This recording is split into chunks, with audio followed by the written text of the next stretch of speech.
just pure cinema.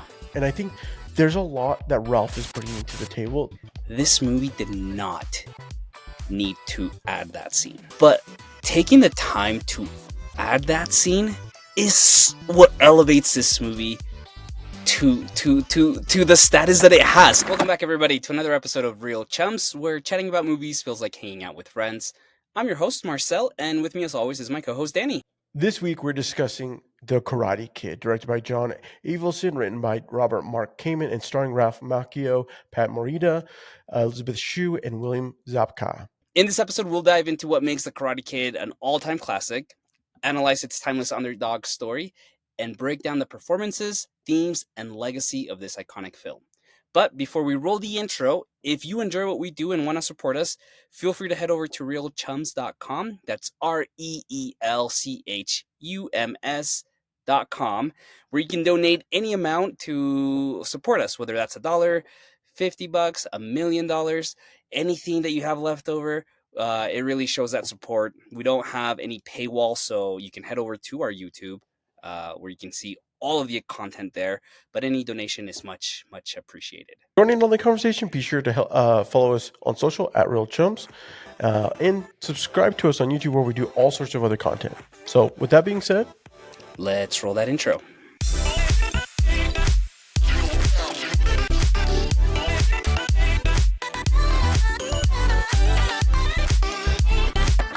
all right, Marcel, welcome back to another episode. I am pumped to be talking about The Karate Kid. But as always, we always have a question of the day. And I wanted to know, listen, this movie came out and it's legendary. And I want to know, did you join karate after watching this film? And if so, how long did you stick with it? I did not join karate after watching this movie, but I did eventually join karate. And I mean, this was like, because I also, like, I don't know if you watched The Three Ninjas, remember? Yes. Oh, I love The Three Ninjas. So yeah, I joined karate eventually, but it was a couple years after watching this, and I only lasted like a year and a half, 2 years. It was my issue was that I had I this guy around like the corner taught karate out of his like garage. He like rebuilt his entire garage, and like he had he had at least like 50 students Okay. that he would teach from, and and I had a buddy who eventually, like, he did karate, but he went to one of these studios that, like, they're pretty popular here in our state, and in a period of like 4 years, I'd say he got his black belt. And Okay. my sensei, you would only advance once a year. Oh, yes. Okay. Yeah. So like I at the had end of something similar. okay, yeah, at the end of like the year, you would do like a presentation, like a ceremony, belt ceremony.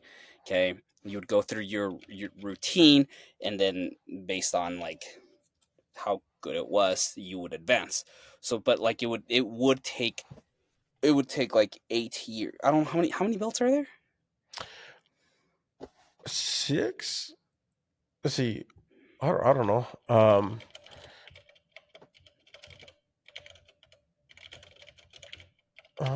Looks like there's 9.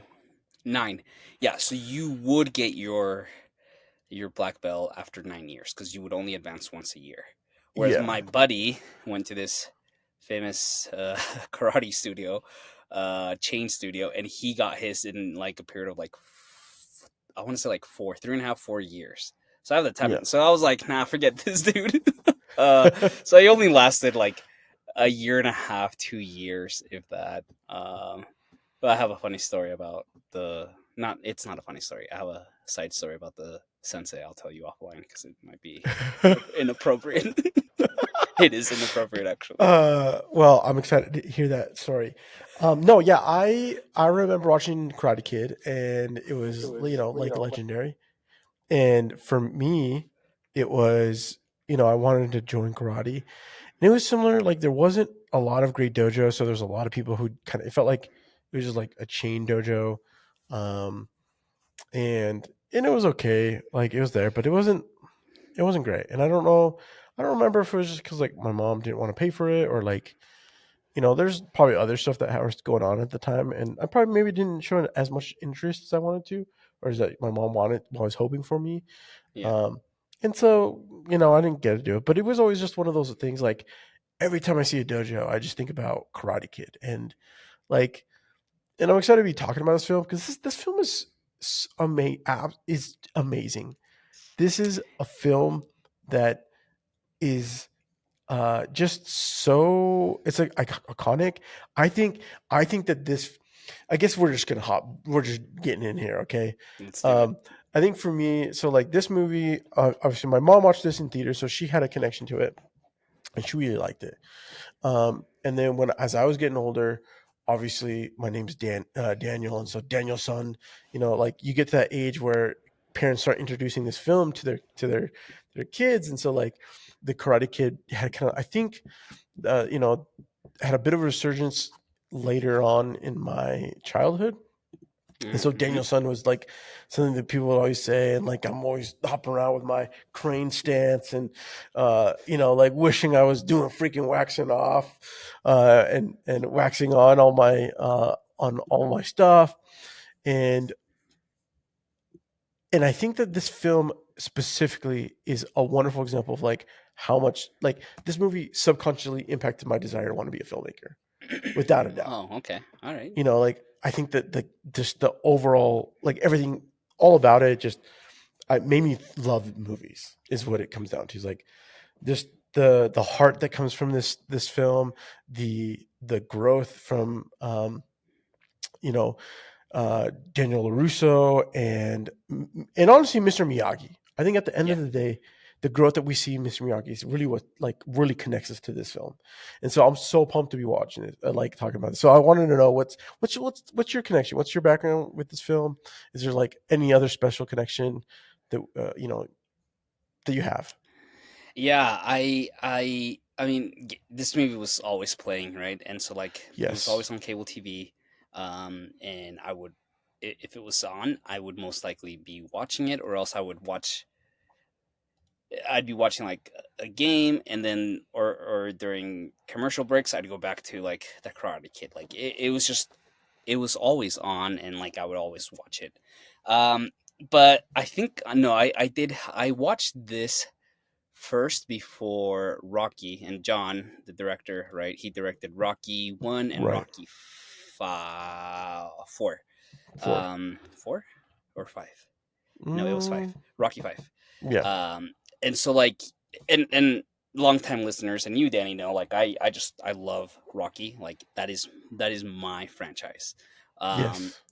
and so I watched Karate Kid first, loved it, and then later as I was getting older, I was like, oh, this guy also did Rocky. Well, we should watch that. And then like I watched Rocky, and watching that just like, it was this weird, beautiful, like symbiotic experience I had of like, I loved the Karate Kid so much more after watching Rocky, and I loved Rocky so much more after like knowing that John had directed the Karate Kid. It was this weird like symbiotic Yeah. connection that the two movies had, that for me was just like, yeah, like John is the man. And obviously he did other stuff, but like it was just like this I don't know, this like aha moment for me as a fan of the Karate Kid, and then and then I just overly became obsessed with Rocky, that eventually I was just like, John is just, I mean, he only directed the two, the Yeah. the first one, the really good one, and number 5, which is for a lot of people the worst one. The But worst one. yeah, but like it doesn't matter, like because it's obviously very purposeful that the studio reached out to John to direct this, right? Yeah. If you ever like read like the oral history of the Karate Kid, like the studio wanted John for that reason. Like, how can we replicate the success of Rocky, and but like target it to like a younger audience, Yeah. and you get the Karate Kid, and so like for me, it's just always been like, I love the Karate Kid because I wanted to learn karate.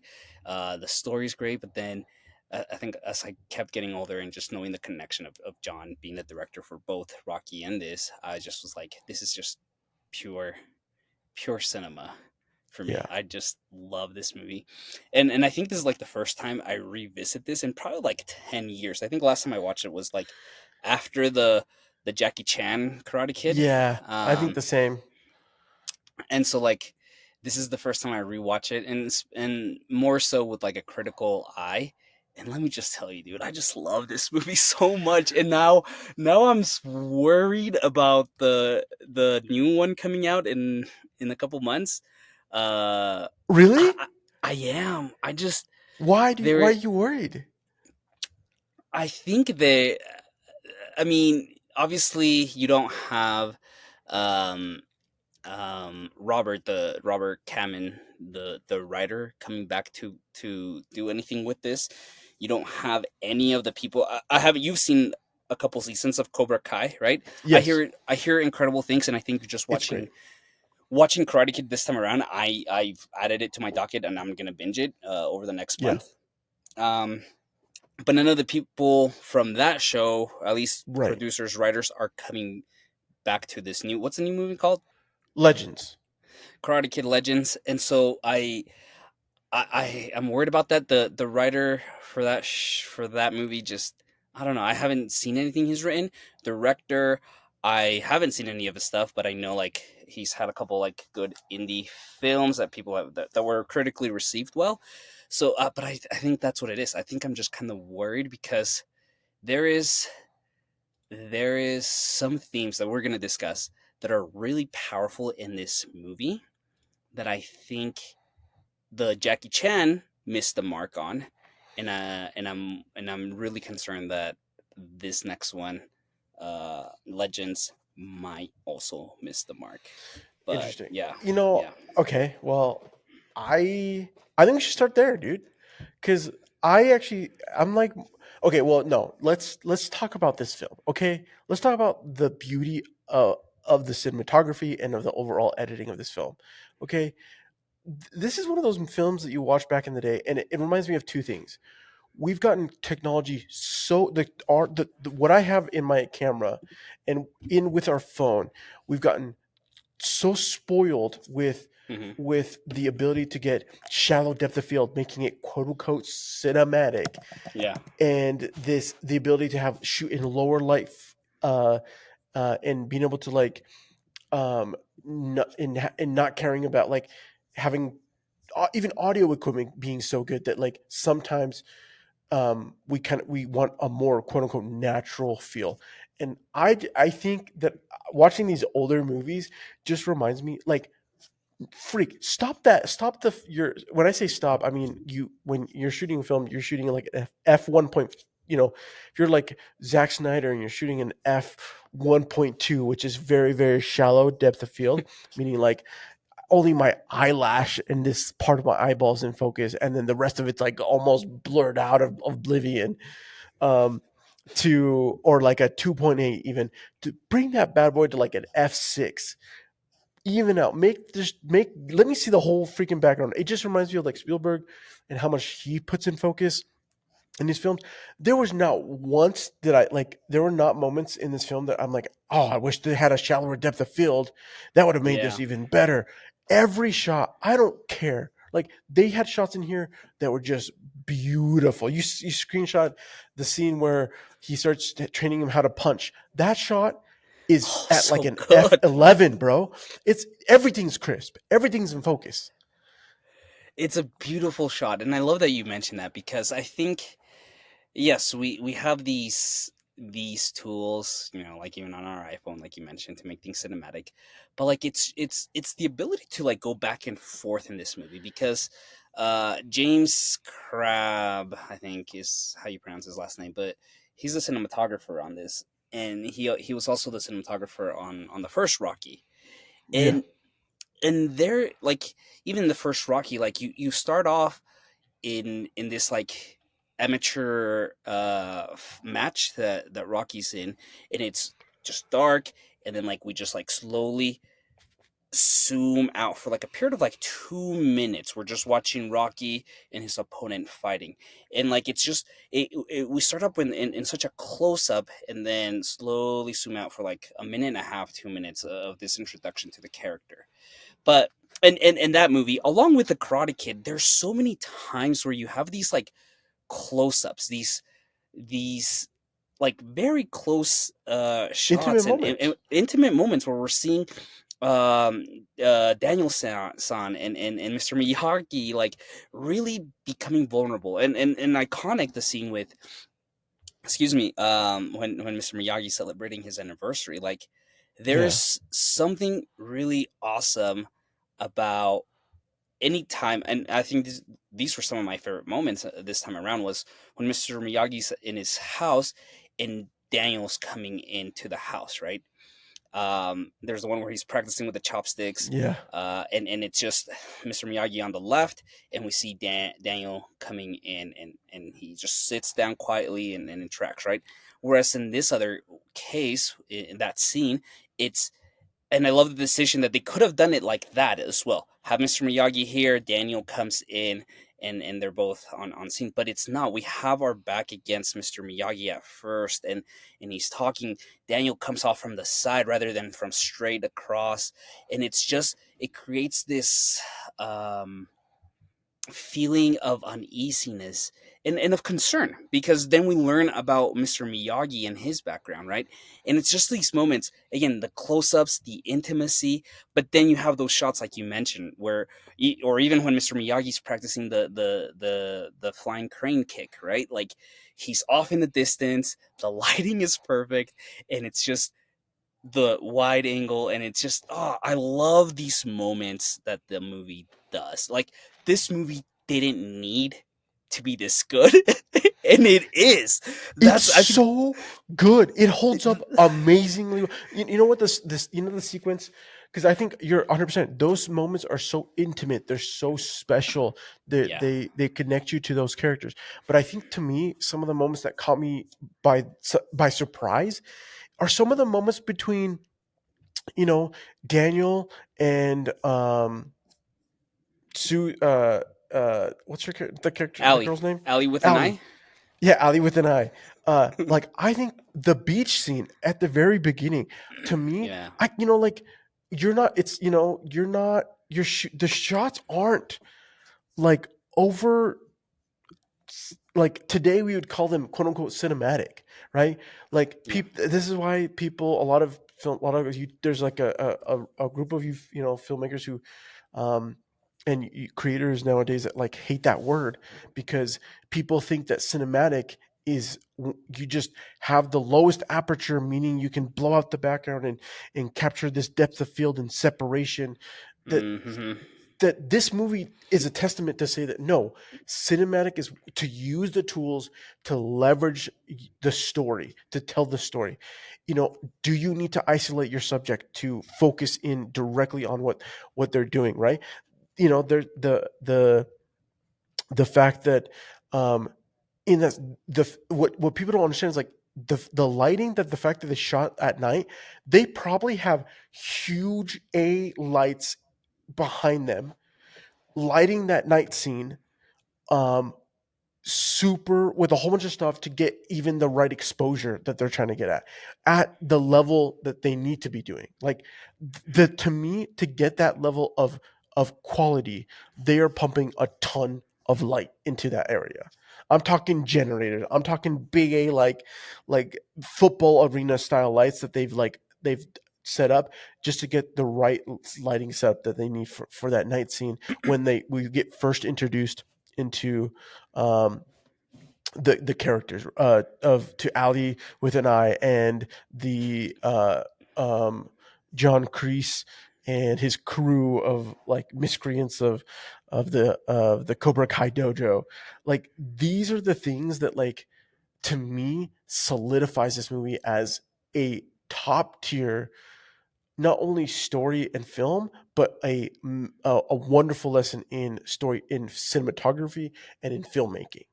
Like, can you tell a story without any of the fancy tricks? Can you tell? Can, instead of showcasing shallow depth of field and trying to make something look amazing, can you just tell a wonderful story? Like the scene, I think another great example of this, of what I'm talking, is like the scene of a wonderful framing. You see Danny and his mom at the Chinese restaurant, and we have the Yes. window, and we see across the way of the whole Cobra Kai crew. We know who they are. Yep. They could have done a split diopter, or they could have done they could have like cut to the team on the other side. My bet is that they did not have a budget to be able to get as many shots. So, and they didn't have a permit or whatever. So they're like, okay, we can get the shot here. We can shoot them in the back. We'll keep everything in focus, and we'll just have them indicate this story that's another layer of the story that is happening in that scene. The framing is beautiful. We're just like, it is, that is what I'm talking about when it, like, how do we, can you tell stories with what you can do? Like I'm talking about, like you could have easily done at that point, you know, they still haven't quite gotten the steady cam, so being more mobile. Like I think this is another example of like um our our cinematography and like great storytelling has evolved, and this is why Severance has gotten to a point where like people are talking about it so much, is because Ben Stiller and the as a showrunner, and him, every cinematographer that's been for the seasons has been leveraging specific camera movements and intention and editing to tell a more captivating story. Right? They're doing a lot of interesting things in a lot of different Mhm. areas, and on top of that, like I haven't watched the first episode, but like I've heard the studio has a lot of one takes as well, or has a one take in that. I'm thinking of like these are all new technologies, or not new, but like technologies that have made it easier to add more camera movements that like it wasn't possible during the Karate Kid time. It was like it cost a lot more crew and a lot more setup. But I think the fact that we can just solidify in one lockdown location, can we tell a story without anything else with what we have?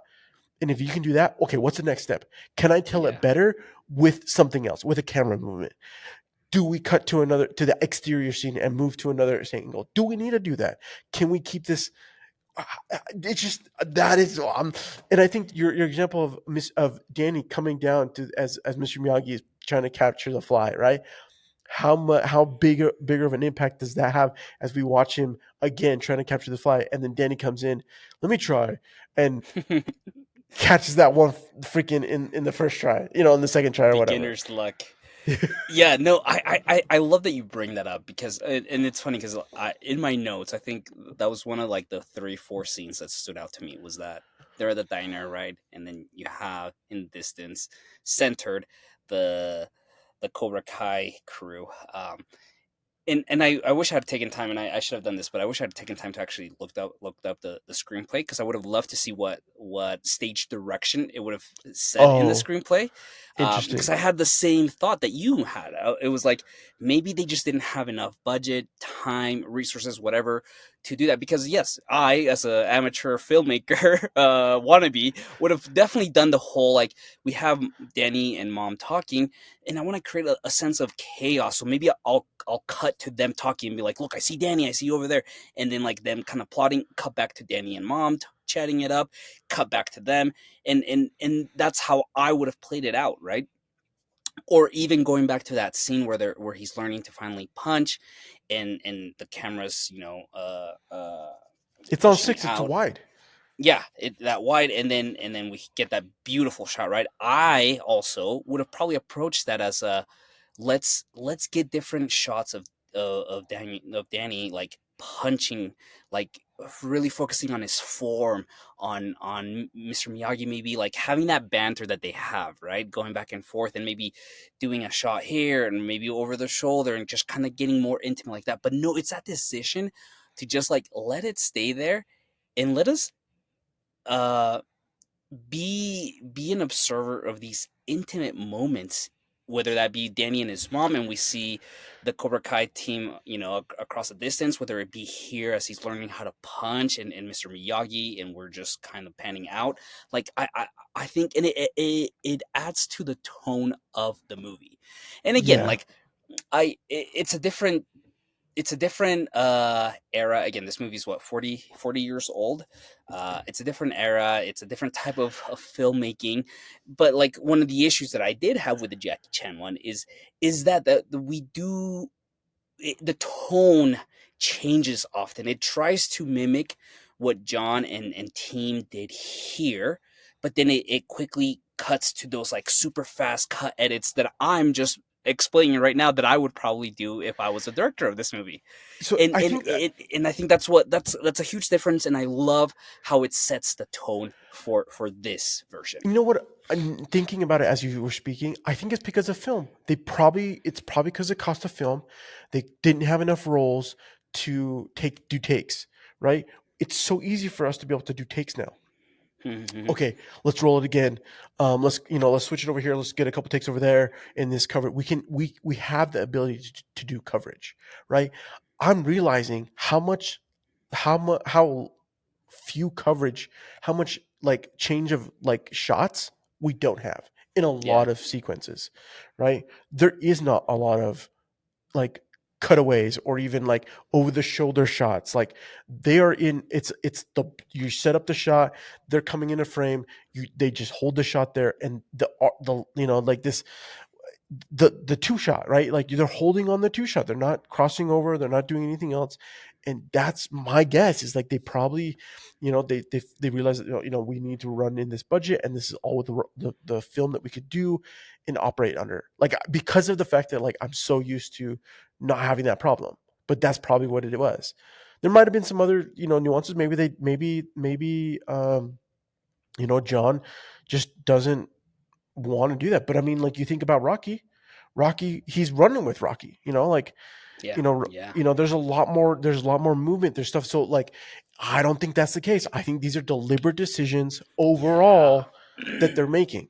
And I just want to reiterate to all the listeners here, like, and this is and to myself, like, can we do levels? Maybe we have you write, as before we get into the rest of like some of the other things. I think for me, the lesson that I'm really finding as like important is like, can I write a story? And if I find that that story is good, can I tell it in a way that doesn't require as much that doesn't require as much action? Then could I tell it better in some other sequence with a new thing that helps to amplify it? Like maybe as we, Marshall, you and I, we start writing our scripts and we say, okay, this is the story we want to tell. It's XYZ. It's 5 pages or whatever, right? We then say, okay, can we tell this? What's the minimal? What can we? What shots do we need for these sequences? Hmm. Once we have that there, we can then say, okay, can we elevate this with more coverage? Can we XYZ, right? We have the ability to do that now. We can say we can film directly with our iPhone. We can get the sequences with you and I doing the table read, right? With our full shot. Have a whole half movie shot together, knowing with our phone, getting a sense, does this feel right? Does this not feel right? And then be able Hmm. to iterate and then be able to like narrow in, refine it. Like that's what I think like we should learn from these things is like be deliberate. Like do we want to have it be like as shallow depth of field? Do we want to XYZ? Anyways, I don't know. It was so inspiring to watch this film. It was very inspiring, and it's just, to reiterate what you've said, it's just this stripping down all the bells and whistles that we have now, and just really sticking to like a solid script, proper planning, and just really having an idea of what you want the tone to be, what you how you want the story to be told, and like committing to that, right? It's just great. I have loved this movie so much lately. Um, let's talk a little bit about the characters, because I just think, look, Ralph Macchio, like, just surprise, like, he's Dude, really good here. him and Elizabeth Shue. And I even am and even like William Sapka, right? Johnny Yes. Lawrence. Like, Yeah. this is just like a perfect like combination of individuals, and Pat Morita would get nominated for best Oscar from this performance. But Yes. like, it is just, I mean, it's just a great combination that you have with Daniel and Mr. Miyagi. Yes. This mentorship engagement, and even for the amount of you don't have Mr. Miyagi giving these long monologues that maybe you would expect from last week we talked about Gene Hackman and like his delivery of lines and whatnot, or or even going back to Rocky with Mickey the trainer, right? How he just nails you gotta beat this guy, Rocky, and like he just the way he delivers the aggressiveness, and here Mr. Miyagi in his quote unquote broken English, the calmness to it, the structure of delivering his lines is surprisingly like just I forget how great he is in this role. Especially like with his background, right? He was more of a comedic Yeah, yeah, actor. yeah. I mean, I think what was he in? Was he in not it wasn't Happy Days. Was it? No, it was Full Moon High, Magnum PI, The Love Boat, Man from Atlantis, Chico and the Man. Sanford and Son. I think that's what I saw Yeah, several Sanford and Sons. episodes of his in. Um, he was in that and in Mash. He was in like two In or three MASH. episodes Yeah, of yeah, yeah, Mash. yeah. I remember that. I mean, it's just like it's bonkers. I mean, no disrespect to like Pat Morita, but like this is like the equivalent of having like a Ken Jung get cast as a mentor nowadays, right? Yeah, Like yeah, yeah, 100%. he's a comedic actor, and now you put him in like this stoic mentor role, and Yeah. it's just incredible what he's able to do. But like what in your opinion, like what is Mr. Why is Miyagi just like such a beloved character? What is it about Pat and the combination of him being Miyagi that just has withstood the test of times and will always be just iconic. I think that there's this level of heart and sincerity that he brings to his the character.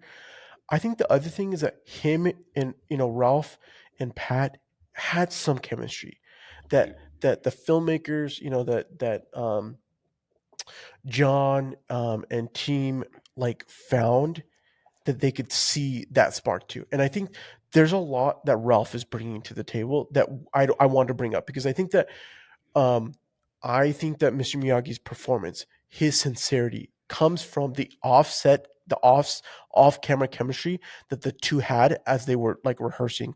Because I'm sure that like, these are, like I said, they're not cutting. They're probably memorizing their lines Yeah. and they're interacting with each other. It's more play, and I think that for what Mr. Miyagi's thing is that he brings in an actual sincerity of like not just like a outside. He's not just a father. He is a father to Ralph, right? And I feel that like I when I watch this movie, I'm reminded how much like this father figure is something that like a level of like even though it was a film like hey, he cares about him. He wants him to succeed, and it doesn't matter if he wins or lose. He wants him to learn bigger lessons, lessons about himself, what he's capable of, and more importantly, the lessons of like this. Karate isn't about hurting people. Like there's these like deeper overall lessons that at the end of the day, Mr. Miyagi is trying to instill in Daniel. And I think maybe because my name is Daniel, and Daniel's like I like resonated with this more or what? I'm like, he's talking to me. Uh, but to me, I think that Mr. like Pat Morita's performances as a mentor is truly in honestly, I think that he was a mentor. I would imagine, I'm sure if I found some articles that he was a mentor to Ralph, right? In Yeah. those in that movie, as he portrayed, he probably listen. Let's try to do this right. That's the feel. I'm like, there's something off camera that's happening that I think brings us to amazing. Because like Ralph comes in. I mean, even when he's not with because sometimes in these scenarios, I think of Jackie Chan and Jaden Smith, right? Yeah. The chemistry just isn't quite there, not nearly at the same level, right? And I think there's this other level, like they're just doing a film. There is some additional like I think as a collective unit, a team, they could see that the script is special. I think Pat coming in and wanting to be more of a stoic, old school Japanese character that has been hardened and like been alone, and then finding this solitude in this young man who has taken an interest in something that he holds dear to his heart, and Mhm. having this growth take place that is beautiful. I love that you mentioned that because I think, and a lot of people, have gone and said, the whole anniversary scene, that's what got him his nomination, right? And I think, yeah, it's great, but it's his entire performance in bringing that sincerity, and whatever friendship, chemistry, and working relationship they had off screen, obviously feels palpable here. Um, but going back to that anniversary scene, I remember as a kid, the first time I watched it, I was just like, "Oh wow, like that's that's sad, that's intense." And I think Yeah. as I've gotten older, I watched this scene, I'm just like, this movie did not need to add that scene. It didn't need to. Like, No. you could have just kept Mr. Miyagi as the maintenance worker for the apartment complex, and he has this house, somewhere here, and like, and he just found this connection with this kid, and it would have been fine. Like, it would have been fine. But taking the time to add that scene and give us that, just a taste of his backstory, is what elevates this movie to the status that it has, in my opinion. Like, I really think any other director, or yeah, director would have probably seen that scene and just been like, yeah, let's just kind of cut this out. Like, we don't, like, we're pacing well, they have a good chemistry, good connection, we don't need to add this, right? But having that scene just elevates this movie to the status that it is. And I think it's in combination with the performance that Pat brings. I think it's very easy for us to look at even like the Yoda of movie worlds, right? When Yoda was introduced in Empire Strikes Back, like, he was cool, he was wise, he was silly, he was funny, right? And it was like, we didn't have a lot of background on the guy, and it worked fine. But and this movie could have, followed those same steps, but it doesn't, and it establishes in a very beautiful, emotionally driven moment who Mr. Miyagi is, and it allows us to see, like, this is a man who has longed to be this father mentor, uh, who has wanted that relationship, who felt like he gave everything to his country, to his duty, only for, as he says, the ambulance, the doctors didn't show up, the doctors didn't get there on time. Yeah. And there is so much between the lines here. he So has much. he has guilt, he has anger, he has frustration, he has shame, even, like, there is so much between the lines, and I just love everything about that scene. You know what? One of my favorite moments of the whole thing. Mhm. I love that he has Ralph or Daniel drink sake with him. Yeah, yeah, That to me is such a humanizing, like connected moment. Like, and I'm gonna tell you why. Because like my dad, when I was probably 12. I was starting to get into like the older age, like maybe 12, 13 age, as into the age where like alcohol could be something that shows up, right? yeah. Depending on who you're hanging out with. Now, that's not necessarily who I was with, but my dad did drink alcohol. A lot of my friends whose parents didn't drink alcohol at all. Like, with the religious, with being part of the Church of Jesus Christ of Latter-day Saints, it wasn't there. My mom was a member, I was a member, but my dad wasn't. And so he very blatantly, I remember we're out to dinner. I think we actually might have been even eating sushi. He's like, listen, mijo, like, you better not, if you want to drink alcohol, don't even think about doing it anywhere else. Okay. If you're going to want to do it, you're gonna call me, or you're gonna tell me, and we'll go and we'll get some beers, and that's gonna do it. Because if I find out that you start drinking and you get pulled over or whatever, I'm not busting your ass out of jail. Okay, right?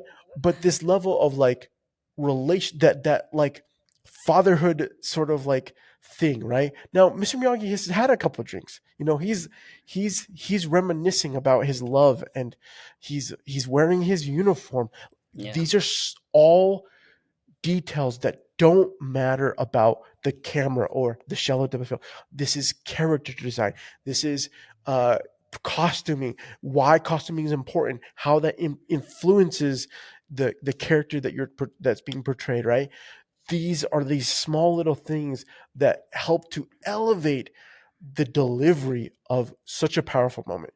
And in fact, the scene that I think, like that was like is I think that there was more scenes with Daniel's mom in the later half of the film that just gets cut. Mm. I Yeah. think Daniel's like, I think a perfect example is later when he's having a birthday party, he gets gifted thing, and Danny's like, "Oh, I gotta go." He goes, he's like, "I gotta go meet my mom." He doesn't go see his mom. He goes to see Allie.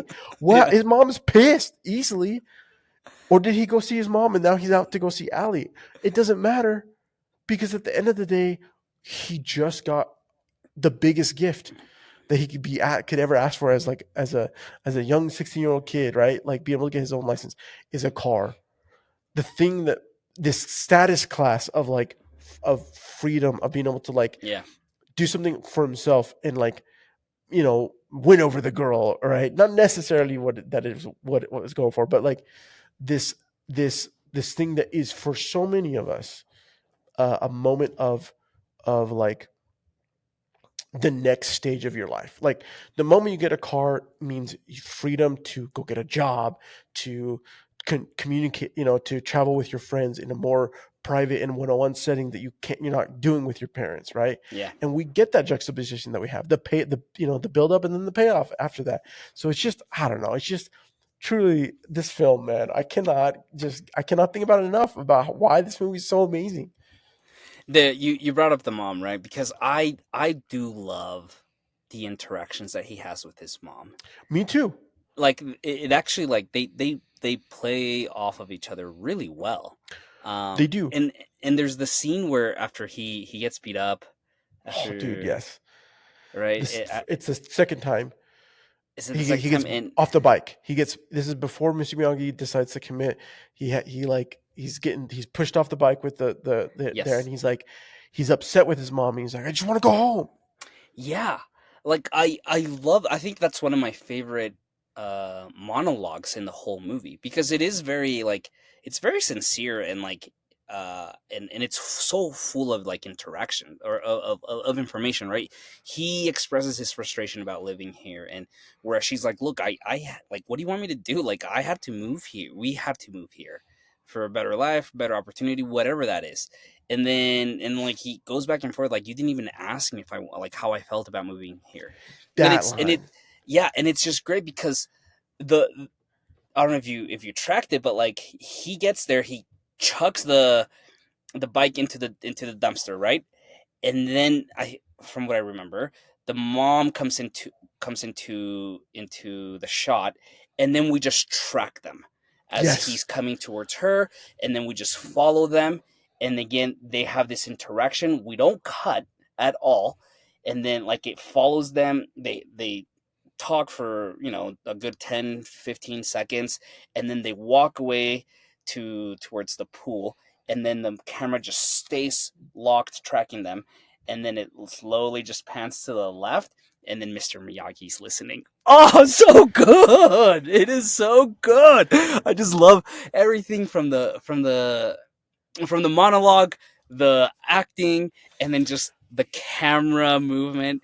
It is probably it might be my favorite scene of the movie this time around. I love that scene too. My thing is like, what I love about this is like his mom serves the purpose to help frame their the initial struggles, right? It helps to reinforce the challenges that Daniel's facing. Yeah. as Mr. Miyagi comes in, it's not that his mom isn't there supporting him, right? Yeah. It's that the story then shifts to what Mr. Miyagi is providing with to Danny, and more importantly, what Danny or Daniel's son is providing to Mr. Miyagi. And it's okay that we don't see his mom, in my Hmm. opinion, right? Like in some other, like what was the other show? Like um was it in the recruitments or whatever? Like there are things that just basically kind of disappear. We don't talk about them anymore, right? Like Yeah. there's just things in other films that sometimes you're like, wait, what? Why do we not circle back to that? Like in this scenario, I don't ever like.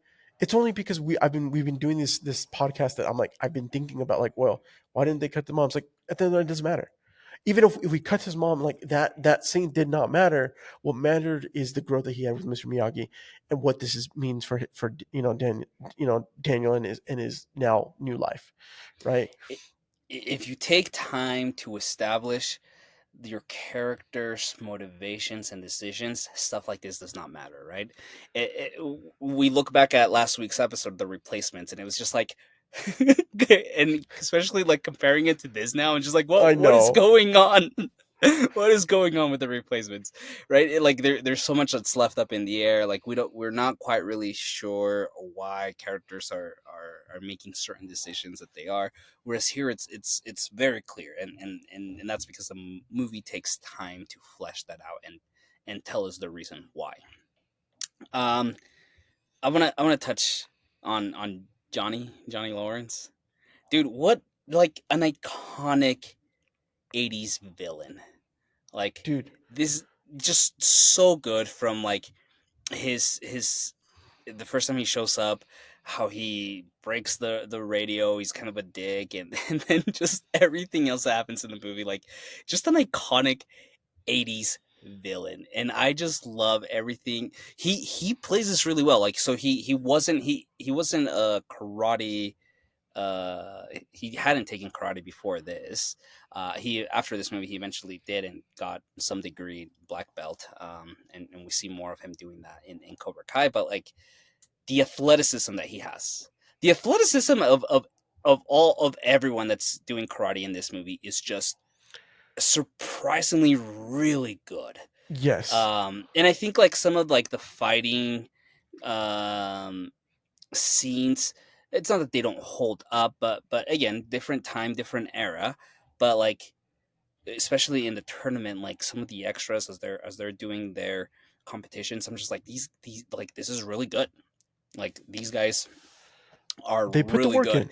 Yeah. And again, Johnny William did a great job in just portraying the rawness, and also even like the vulnerableness at times, of like when he is like, and we see it more, I think, in And the this, opening, in the second one, right? Because yes. the opening of the second one was supposed to be how the first one ended, and they cut that, and then they Yeah. just used that for the second one. But like, we see how vulnerable he gets when he's around John Kreese, his sensei. But I mean, I think with Cobra Kai, I'm happy they brought these characters back to give a sense of like to retell another story between these two characters of this feud and get more um with Cobra Kai. And I'm mhm, excited I want you, like I'm excited for you to watch that because yeah. I'm intrigued to see how what you think of it.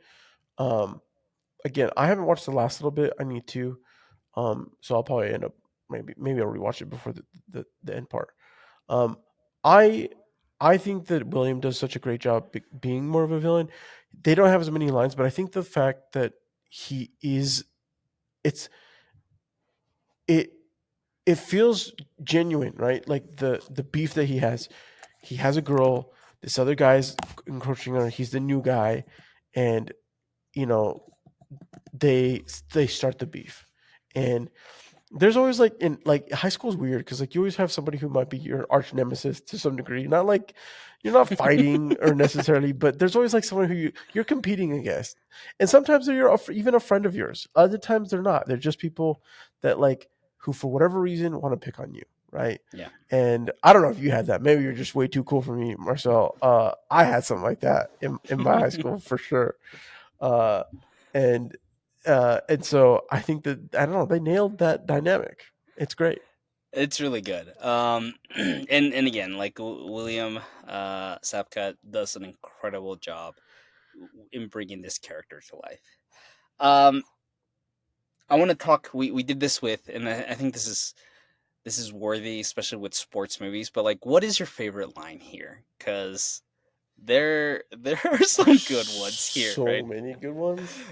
Um, Um, I'll start y- naming a few out. Right, Tommy, his like iconic, get him a body bag, yeah, sweep the leg, sweep the uh, leg. wax on, wax off. Yeah. Um, I don't. There's one that I thought I had written down, and I don't have my notebook with me. Um, I don't know. I don't know. There's so many good ones. I honestly think I love some of the one-liners that Daniel has with Ali. That I just can't think of them right now. I think I'm reminiscing on all this other filmmaking stuff that I didn't, and it's been such a long time since I watched this film that I didn't like Uh-huh. internalize them. I mean, obviously the wax on wax off is legendary, but um, honestly, I think the him learn to balance, and he like Mr. Miyagi like tips the boat, and Danny like falls off, and he like is rushing to get out, and Mr. Miyagi just loses it because he thinks Cracks up. he just Yeah. freaking. I truly think that was not in the script. That's a fun moment. Yeah, I think my favorite. I mean, get him a body bag, man. Like, who That was such a knew great one. what? So the story behind that, the actor, um, months after the film had wrapped up, he was asked by John, the director, to come in and do some ADR, some just like record some lines. He's like, hey, there's this scene, and I think I just need you to like throw a line in there, because if you notice, you hear him say, get him a body bag, and then it cuts to him then yelling, yeah. So he got that in when they were filming, was the yeah, but he didn't say get him a body bag. So he's like, just throw some lines in there, and then he records get him a body bag. It was like on the first one, like that was the first insult he comes up with, is get him a body bag. Anyways, John, he's like, cut, that's rap. He's like, that's, he tells him like that's a good line, like that will go on to haunt you for the rest of your career. You will not have a better line than get him a That's body so bag. funny. And it's true, like It's he true. did. Oh, I I just love think getting him a body bag. this is the line that stood out to me. It was no such thing as a bad student, only bad teacher. Yeah. That line to me stood out to me this time. I was just like, man, that's a truth. That's freaking straight truth. Like, I mean, there no, it's the truth. Like a teacher who is a does what they do best. They understand that there might be conflicts with a student. How can you address their needs? And I think this is where like it's just I don't know, really amazing. I love it. Love that line. I think, and this is something that stood out to me, was just how much talk there is about balance. I think this is the first time Yes. I pick up Yes. on the themes of balance in this movie. I think I'd always focus so much on like on patience and excuse me, on the themes of patience and discipline, but like balance, right? And there's the one line that he says that he's talking about the tournament, he's kind of scared, and Miyagi says he's already taught him so much about balance, and he says lesson not just karate only, lesson for whole life. Whole Yes. life have a balance, everything be Has better, right? is it Like dude, I, this is like stuff that I'm like, oh freak, man, I don't have balance right now. Like, I need a little bit more balance in my life, you know? Like, it is so good. I love the delivery of these lines. I love what the script has. It's really good. I would be remiss if we don't talk about the realization scene. yes. So, to you, does it still hold up? If it does, why does it hold up? Like, and again, the movie is really well paced and structured. That we have this kid doing manual labor, child labor laws here aren't being applied, and like he's just working his butt off, and but like I don't know. I'm trying to remember the first time I watched this, and I don't think back then I was frustrated with like when's all the fighting gonna start, right? I didn't have that, and even now I still don't. I'm it's all building up to this realization moment. As Daniel gets frustrated and starts walking away, and he's like, Daniel, wax on, and like he starts doing all the defensive movements. But like, does it still hold up? Yes, no. If it does, why does it hold up for you? Yes, I think it holds up, and I think what it is like you said, like they paced this film wonderfully. I think that for me, that all of the things that go into this is such a wonderful payoff. I also love that, like, we get his nervousness about it, right? He's still, even though, he, even after he has the realization, no, I can do this, he's still nervous. Like, every bout is something there, and they could have made more of a play on that. But I think at the end of the day, Miss Miyagi is teaching all of us that it's not about the thing, it's about the thing below, which is, like, we should have balance in our life. What is the thing that we do that we find our great purpose for us, and why are we doing it? The question that he asked, Daniel, why do you want to learn karate, Hmm. right? And even though he's there and he wants to prove a point to this, like, numbskull of a freaking karate teacher, right? He's not there for that. He's there for Daniel, right? Yeah, And all of it is, even, we get to the final, him, I love that he's not, he's he could easily lose, and I think that, to me, is something that I truly appreciate, right? We could have easily had more close up moments. No, dude, it's on the sticks, wide still, bro. yeah, yeah, We still have, it's still a wide shot. It's not intimate. When we get the end, we get with the moment after everything happens, and we just settle in on Mr. Miyagi, proud of seeing a young man grow, and maybe having the connection of having a son that he never could have, he lost. yeah. He lost. Yeah, yeah. Um, yeah. I love the realization scene. Again, it's paced really well leading up to it, and it's just also like again a less amateur or a more amateur filmmaker like myself. I would have probably been like, oh, like here's a realization scene, like let's move the camera over here and like let's get some like over the shoulders or like looking down or looking up, like just so that we can see that him learning how to paint a fence really is like, let's add some cool cuts here. And no, it doesn't do that. Like it gives Mr. Miyagi the opportunity to be like, no, like keep it hard, like move your wrist. It's all in the wrist. And like when you're doing the wax on or wax off, like it really it becomes more of a focus on the character than rather on the camera work, right? Or the editing. And I just love that scene. It's so good. Like it still holds up. I can't remember how many times like growing up you would say that to your friends, right? Like wax on, wax off, Yeah, yeah. right? It's so good. Oh man, this movie's so iconic. Um, This is, favorite scene. Oh, go ahead. I think I was just saying, I think I've talked about my favorite scenes. I think, Yeah, like, I mean, I don't know if you have another one that you want to specifically call out. For me, I think I've talked about things that I care about. yeah. I think I going back to the scene with Danny and his mom arguing there and Mr. Miyagi. I think that was probably my favorite scene this time around. Really love it. Yeah, like I said, I think I talked a lot about the scenes and stuff in the cinematography. I think overall, I think what I love about this film, that it still holds up.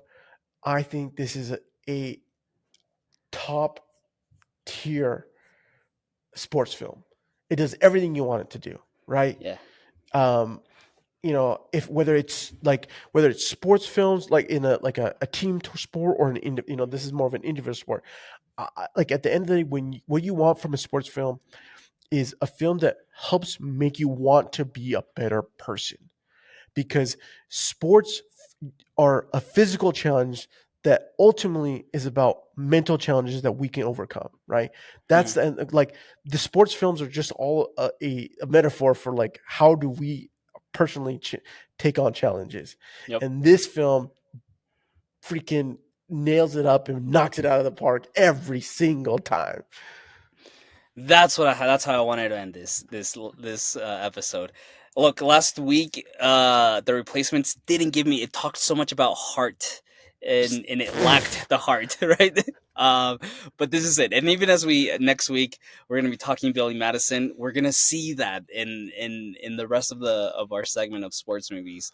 I think we have some really good movies that really like drill that into the viewers. Like, how do you take the lessons of being on the field or as a team or as an individual contributor in a sports, and how do you overcome those challenges and apply them in life, right? As Mr. Miyagi says, right? If you have balance in karate, have balance in life, everything is better, right? Yeah. So yeah. Great movie. I'm glad we watched it. I'm still concerned about Karate Kid, I uh I'm not too Legends. concerned. I am. I do think that they're going to do it. I feel like they're going to do it justice.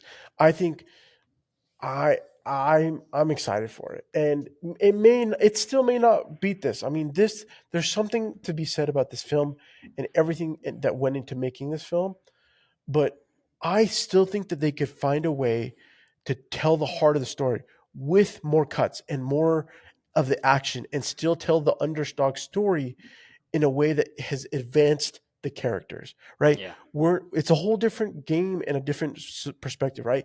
There's a prodigy, and so I'm hoping, and I'm hopeful is what I'm saying. I'm hopeful, and I'm really pumped. I'm like more pumped to watch this film. So I don't know. That's all I can say. I'm excited. I'm cautiously optimistic. But I think watching this, I started watching the second one. I'm gonna Yeah, finish that. I'll watch the third. I'll I think I'm gonna watch watch the fourth one, I'll watch Hillary the other Swank's. Karate Kid. Yeah, I think I'm Yeah. gonna. I'm just gonna skip to the other Karate Kid. And then I'm definitely watching Cobra Kai. You So should. Hope you enjoyed today's episode discussing the Karate Kid as much as we did. Don't forget to subscribe on whatever platform you get your podcast. If you love this episode, please consider leaving us a review or adding a comment, because it really does help it get discovered. but we want to hear from you. What do you like or don't like about the Karate Kid? What did we miss? You can always connect with us by joining our newsletter at realchums.com/newsletter. Or you can find me, Marcel, on Threads at Marstrosity, MARZTROSITY, and let me know all of your thoughts, good and bad. I want to hear it all. You can find me on Threads at review.tv. We hope you can join us next week as we discuss Adam Sandler's golf comedy classic, Happy Gilmore. I'm excited to revisit this. Look, both Karate Kid's getting a sequel. Happy Gilmore is getting a sequel, so I think it's just a great time to revisit the originals, the classics, and hope that the sequels are good. We'll see you guys next time. Later.